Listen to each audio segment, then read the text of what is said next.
Welcome to episode 2 of our Spooks podcast. The stories we're going to be talking about today are The Conjuring and Robert the Doll.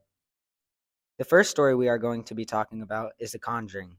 In 1971, Roger and Carolyn Perrin moved into a farmhouse in Harrisville, Rhode Island, with their 5 daughters, Andrea, Nancy, Christine, Sydney, and April, and their dog Sadie.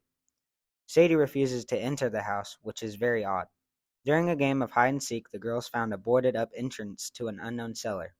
Paranormal events occur within the first few nights. Every clock in the house stops at 3:07 a.m. Carolyn awakens with large bruises each morning. One day, Sadie the dog is found dead in the yard. Carolyn and Christine both encounter a evil spirit. Carolyn contacts the Warrens, who meet with her and agree to conduct an initial investigation, during which Lorraine and Carolyn contacts the Warrens, who meet with her and agree to conduct an initial investigation, during which Lorraine, a clairvoyant, sees that dark forces have latched onto the Perrin family. She explains that leaving the house will not free them. To gather evidence, they place cameras and bells around the house with help of their assistant Drew Thomas and police officer Brad Hamilton. Further research reveals that the house once belonged to an accused witch named Bathsheba Sherman, who sacrificed her week-old baby to the devil and killed herself in 1863 at 3:07 a.m. After proclaiming her love of Satan and cursing all who take her land. There are reports of numerous murders and suicides through the years in the houses that were built on her property. One morning, Bathsheba appears to Carolyn and fully possesses her. That night, the group hears a spirit luring Sydney into the wardrobe, where she reveals a secret passage. Lorraine enters the passage and falls down to the cellar, where she sees the spirit of a woman whom Bathsheba has possessed a long time ago and used to kill her child. Bathsheba attacks Nancy. The incident is caught on camera. The Warrens conclude it is sufficient evidence to receive authorization from the Catholic Church to perform an exorcism.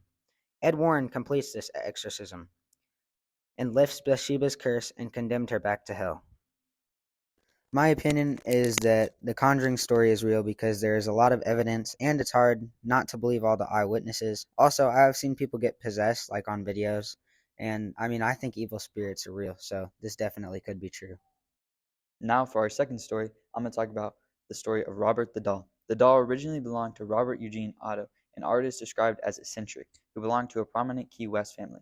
The doll was reportedly manufactured by the Steiff Company of Germany, purchased by Otto's grandfather while on a trip to Germany in 1904, and given to young Otto as a birthday gift. The doll had a sailor suit on, most likely an outfit that Otto wore as a child that he put on the doll. According to legend, the doll has supernatural abilities that allow it to move, change its facial expressions, and make giggling sounds. Some versions of the legend claim that a young girl of Bahamian descent gave Otto the doll as a gift or as retaliation for a wrongdoing. Other legends claim that the doll vanished after Otto's house changed ownership a number of times after his death, or that young Otto triggered the doll's supernatural powers by blaming his childhood mishaps on the doll. According to local stories, the doll has caused car accidents, broken bones, job loss, divorce, and a number of other misfortunes. Post-visit misfortunes for failing to respect Robert. In my opinion, a story about a doll who has supernatural abilities sounds fake, almost like a basic horror movie. If I had to guess, it was just some kid who made up a story about his doll, and for some reason people started believing it's true.